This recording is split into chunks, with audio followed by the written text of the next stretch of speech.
Egaa akkuma argaa jirtanii Araboonni gara Itoophiyaa deemuu qaban akkasuma Itoophiyaan namatu gaarii miti malee Itoophiyaan biyya kun akkuma argaa jirtan turizimii guddaa taate akkuma beekamu isiniin jedha akkuma daawwachaa jirtanii biyyi teenyarree biyya daawwannaadhaaf taatetii jirti jechuudha guddinni ammanuma akkuma argaa jirtanii ashama argaa fuunee hordoftoota kabajamtoota channel YouTube jalatti argamtan jirtu bakka jirtanitti nagaan waaqayyoon faawaayisu jecha akkuma argaa jirtanii Araboonni Saudi Arabiyaa jira muluu bawulu akkasumas biyya Itoophiyaa deemanii daawwatanii dhugaa dubbachuu baay'ee namatti tola jechuudha biyya ofii beeksanii Itoophiyaan uumaan qabdu biyyeetti dhagaafatan so Itoophiyaa jechuun biyya keenya akka haadha ofiitti kan ilaalamtuudha malee kan as biyya Itoophiyaa kana jedhamtu yuumiti kin numa maayidha mootummaa keenya malee jammar biyaansi dhugaa dubbachuuf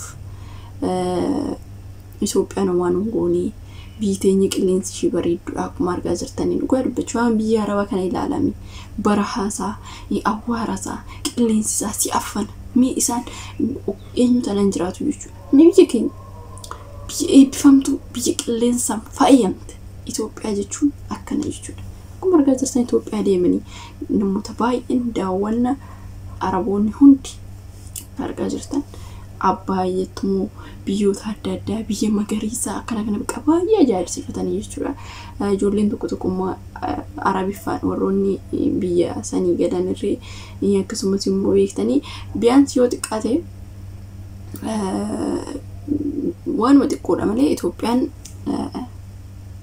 yeroo biyya daawwannaadhaaf biyya dinqii jechuudha dhugaa dubbachuuf waan dhugaas sobaa miti dhugaa dubbachuuf biyaansi ani qilleensa biyyoota biraa ilaala in akkamli isaa kun qilleensi baqa daqiiqaa takka gadi taa'uu hin dandeessu eenyu keeyyifi kana malee jechuudha keeyyifiin kun immoo beektanii zooroo dhibee namatti fida keenya uumamumaan kennaa waaqayyootiin qilleensa bareedaa faayamtu qabdi kanaafuu baay'ee tokko kan dinqisiifatanii fi baay'ee kan ajaa'ibsiifatanii jiru jechuudha akkuma argaa jirtan dhugaa dubbachuu keessattuu biyyoota beektanii bosona qilleensi amma fakkeenyaaf naannoo Jimmaa waan akkasii kun Jimmaa yoo baay'inaan beektanii turizimiin isaa yookiin immoo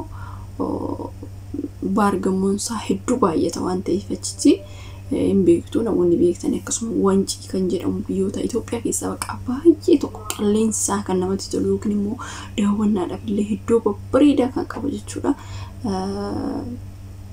in akkuma beekamu hin beektu ta'e Itoophiyaa keessa taatanii yaa in dhageettullee hin beektullee jedhee yaada nullee nama akkasitti dhugaa dubbachuu biyya keenya keessattuu yoo nun beeku iddoo kana beektanii televiziyoonii argaa akkasumas immoo yeroo namoonni dhaqanachi argaman nuyyuu beeku ganaan Itoophiyaa keessa daawwachuu nu barbaachisaa jechuudha naannoyyuu hin daawwannu nuyyuu kana hunda hin argine Itoophiyaa keessa teenye nullee nama galeetu akkasitti biyya ofii keessa daawwate akkasitti qilleensa bareedaa qilleensa faayamaa akkana kana argatu nu taasisu biyyoota qilleensa hin qabne tana keessaa baane nama qilleensa ofii fudhatu dhugaa dubbachuun namoonni koo humna qabu gaafa isiniin jedhu qilleensa isaa humna nama dhabu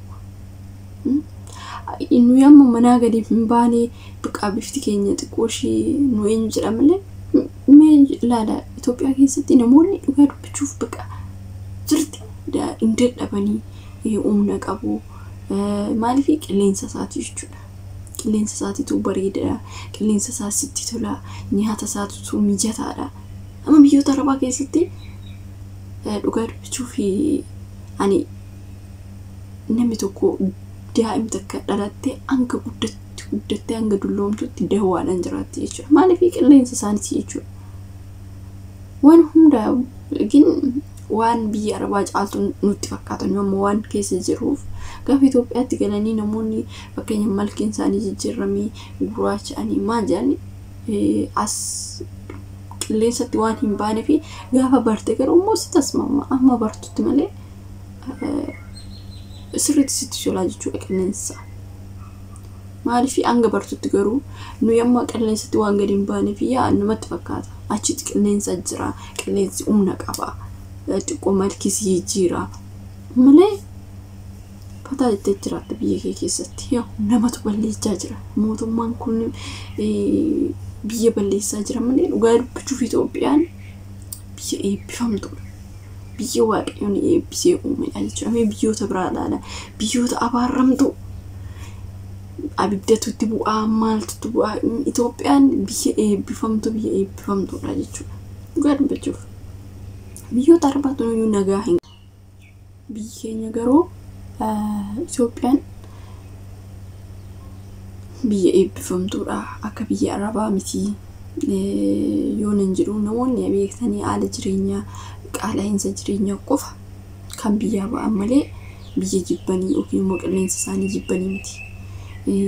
Nageenya waan dhabameef haala nageenyatiin biyya ba'aa jiru malee waan nyaata dhabaniitu biyya ofii keessattuu waan barbaadde hojjettee jiraatta.